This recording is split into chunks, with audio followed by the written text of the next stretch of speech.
Hello my dear friends, Anoop study zone में आपका स्वागत है। उत्तर प्रदेश लेखपाल का आज हम लोग प्रैक्टिस सेट नंबर 28 सॉल्व करेंगे। ये जीएस जी के सामान्य जानकारी के क्लास हम लोग की अभी तक आप 27 क्लासेस हो चुके हैं। यदि आप लोगों ने उनका प्रैक्टिस नहीं किया है तो डिस्क्रिप्शन में आपको लिंक मिल जाएगा, आप जाकर के वहाँ से देख सकते हैं। आज हम लोग इंडियन जियोग्राफी के कुछ जो नदियों के महत्वपूर्ण प्रश्न हैं उनको हम सॉल्व करने वाले हैं। तो चलिए एक एक करके सारे प्रश्नों को देख लेते हैं।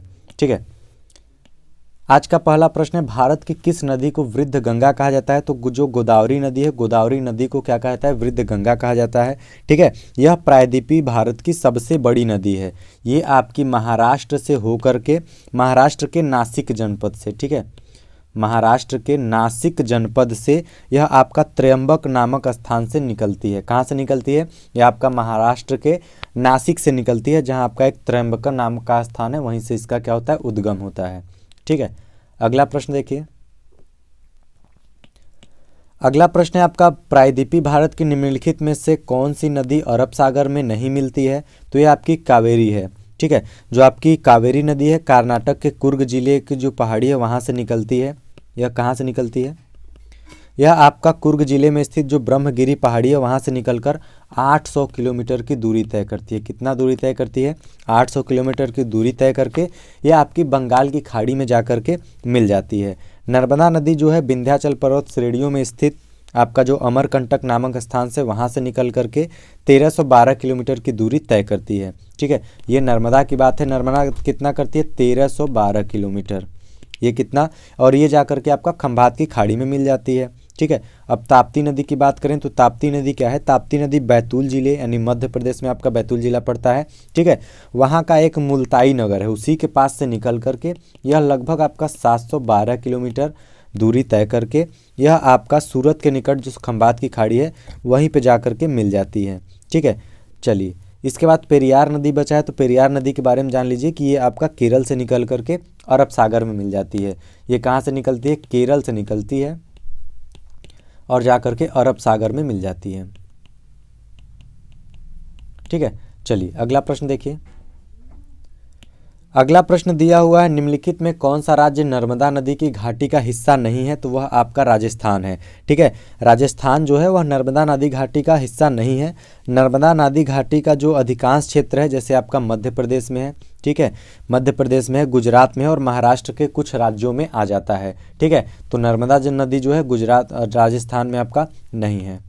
चलिए अगला प्रश्न देखिए।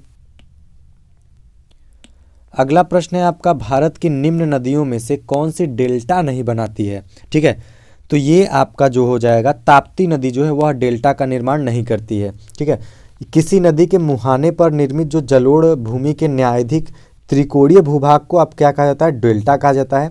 और जो भी अरब सागर में गिरने वाली नदियों में अधिकांश डेल्टा नहीं बनता है, क्योंकि इनमें अवसादों की मात्रा कम होती है तथा इनकी लंबाई भी क्या होती है?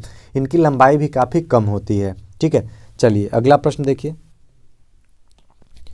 अगला प्रश्न दिया हुआ है आपका, निम्नलिखित में से किस नदी का स्रोत भारत के बाहर से आया हुआ है? ठीक है, तो आपके कौन से नदी का आया है? ब्रह्मपुत्र नदी का। तो ब्रह्मपुत्र नदी का स्रोत कहाँ से? ये है आपका तिब्बत से। ठीक है, कहाँ से है? यह आपका है तिब्बत से। कहाँ से आया है? तिब्बत का जो आपका कैलाश पर्वत है वहाँ के मानसरोवर झील के निकट से। कहाँ से है? मानसरोवर झील है वहाँ पे, मानसरोवर झील। ठीक है, इससे भी लगभग 5 किलोमीटर दूरी के ऊंचाई से इसकी लगभग, जहां मानसरोवर झील है इससे 5 किलोमीटर की ऊंचाई से आपका ब्रह्मपुत्र नदी निकलती है। ठीक है, इसके बाद यह महा हिमालय श्रेणी का चक्कर काटकर आपका जो नामचा बरवा स्थान है यह दक्षिण की ओर मुड़ करके असम के उत्तर पूर्वी कोने में दिहांग नाम से प्रसिद्ध है। ठीक है, यह असम के उत्तर पूर्वी कोने में दिहांग नाम से ब्रह्मपुत्र नदी जानी जाती है। चलिए अगला प्रश्न देखिए। अगला प्रश्न है, सूरत किस नदी के तट पर स्थित है? तो सूरत आपका ताप्ती नदी के तट पर स्थित है। कहाँ है? सूरत आपका गुजरात में पड़ता है, गुजरात में ही आपका सूरत। तो सूरत जो है आपका ताप्ती नदी के तट पर पूरा स्थित है। ठीक है, चलिए अगला प्रश्न देखिए। अगला प्रश्न है आपका, गोदावरी नदी का उद्गम बिंदु क्या है? तो जो गोदावरी नदी है नासिक जिले के, नासिक जिला आपका, ठीक है, गोदावरी कहाँ है? नासिक जिला। अब नासिक कहाँ है आपका? तो नासिक जिला है आपका महाराष्ट्र में। वहाँ के जो दक्षिण पश्चिम में 64 किलोमीटर दूर आपका एक आपका गांव आता है त्र्यंबक। ठीक है। त्रयंबक गांव की एक पहाड़ी से निकलती है जो कि आपकी लगभग गोदावरी नदी 1465 किलोमीटर दूरी करके यह बंगाल की खाड़ी में मिल जाती है। ठीक है, 1465 मीटर ये लंबी है, बंगाल की खाड़ी में जा कर के मिल जाती है। अगला प्रश्न देखिए। अगला प्रश्न है, निम्नलिखित में कौन सी भारतीय नदी पश्चिम की ओर बहती है तथा अरब सागर में गिरती है? तो ये आपकी है नर्मदा नदी। ठीक है, नर्मदा नदी भारतीय प्रायद्वीप की 3 प्रमुख नदियों में से एकमात्र ऐसी नदी है जो ताप्ती और माही नदी के साथ पूर्व से पश्चिम की ओर बहती है। यह आपकी जो है आप जानते हैं सतपुड़ा और विंध्य श्रेणी दोनों के बीच में जो भ्रंश घाटी है वहीं से आपकी ये क्या होती है, प्रवाहित होती है और आपका गुजरात के भरूच शहर के पश्चिम में अरब सागर में जाकर के मिल जाती है। ठीक है, तो यह जाकर के अरब सागर में आपकी मिल जाती है। अगला प्रश्न देखिए। अगला प्रश्न है आपका, ब्रह्मपुत्र नदी निम्नलिखित में से किस हिमनद से निकलती है? तो जो आपकी ब्रह्मपुत्र नदी है इसका उद्गम हुआ कहाँ से? तो इसका उद्गम आपका तिब्बत से हुआ है। कहाँ से हुआ है? तिब्बत से हुआ है। यह आपकी एक हिमनद है वहाँ पे चेमांगयुंगडुंग। ठीक है, चेमांगयुंगडुंग जो आपका तिब्बत में पड़ता है, यहीं आपका मानसरोवर झील की यह जो आपका चेमांगयुंगडुंग है यह मानसरोवर झील के पास है। मानसरोवर से लगभग 5 किलोमीटर की दूरी है, वहीं पे एक जगह है आपका चेमांगयुंगडुंग, यहीं से आपकी ये जो ब्रह्मपुत्र नदी है निकलती है। ठीक है, चलिए अगला प्रश्न देखिए। अगला प्रश्न है जो आपका, ब्रह्मपुत्र नदी उद्गम से लेकर डेल्टा तक निम्नलिखित में किन किन देशों को पार करती है? जो आपकी ब्रह्मपुत्र नदी है, ठीक है, तो सबसे पहले यह चीन को पार करती है, चीन से होकर के भारत जाती है, भारत के बाद यह कहाँ जाती है? बांग्लादेश। ठीक है, अब इसका अलग अलग नाम भी है। अगर चीन में इसको किस नाम से जाना जाता है? तो देखिए चीन में इसको एक नाम से जाना जाता है आपका सांगपो। ठीक है, किस नाम से जाना जाता है? सांगपो नाम से जाना जाता है। भारत में हम इसे किस नाम से जानते हैं? भारत में इसे दिहांग के नाम, दिहांग ब्रह्मपुत्र। भारत की बात करें तो इसको हम लोग दिहांग ब्रह्मपुत्र के नाम जानते हैं। बांग्लादेश में इसे किस नाम से जाना जाता है? बांग्लादेश में आपको यमुना को पार करती। ठीक है, बांग्लादेश में इसे यमुना के नाम से जाना जाता है। ठीक है, चलिए तो इन तीनों देशों से आपका जो ब्रह्मपुत्र नदी है उद्गम से लेकर के यहाँ पे जा करके क्या होती है, इन 3 देशों को पार करके ये जा करके मिल जाती है। ठीक है, और हर देश में इसको अलग अलग नाम से जाना जाता है, जैसे चीन में सांगपो, भारत में दिहांग और बांग्लादेश में यमुना के नाम से जाना जाता है। अगला प्रश्न देखिए। जो आपकी बंगाल की खाड़ी है, बंगाल की खाड़ी में मिलते समय ब्रह्मपुत्र का क्या नाम हो जाता है? तो ये इस आपका एक नाम हो जाता है ब्रह्मपुत्र जो है आपका बंगाल की खाड़ी के मिलते समय एक पांडा नाम हो जाता है। ठीक है, ऑप्शन नंबर आपका कौन सा सही होगा? Option number C. चलिए अगला प्रश्न देखिए। अगला प्रश्न है, निम्नलिखित में से किस नदी को दक्षिण गंगा कहा जाता है? तो दक्षिण गंगा आपको कावेरी नदी को कहा जाता है। अब कावेरी नदी कहाँ से निकलती है? तो कावेरी नदी जो है कुर्ग जिले में, कहाँ पे? कुर्ग जिले में। ठीक है, कुर्ग जिले में 1341 किलोमीटर, कहाँ पे? 1341 किलोमीटर की ऊंचाई से निकलकर कर्नाटक तमिलनाडु के राज्यों में प्रवाहित होती है।